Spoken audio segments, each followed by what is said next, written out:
Thème 4, chapitre 2, la construction européenne.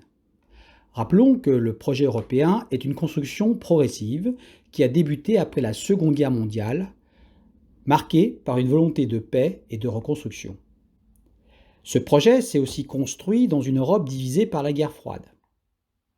Ce projet s'est fait à petits pas, dont nous allons rappeler les principales étapes.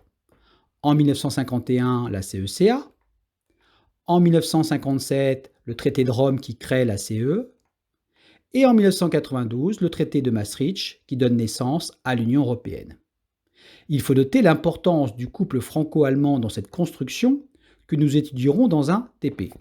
Cette construction européenne a été une réussite puisque de nombreux États ont souhaité y adhérer.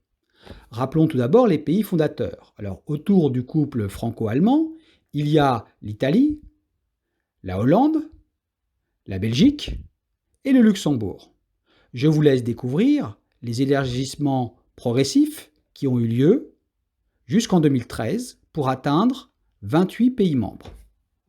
Ces États membres ont élaboré des politiques communes.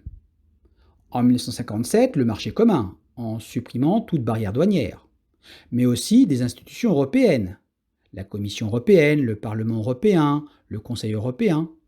C'est aussi une politique agricole commune depuis 1962.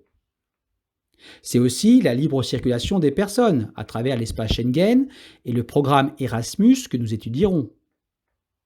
C'est aussi la citoyenneté européenne depuis 1992.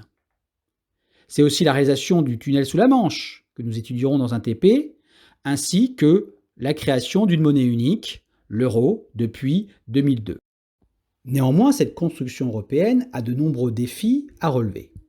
Si l'Union européenne est devenue une puissance économique, elle demeure un nain politique sur la scène internationale.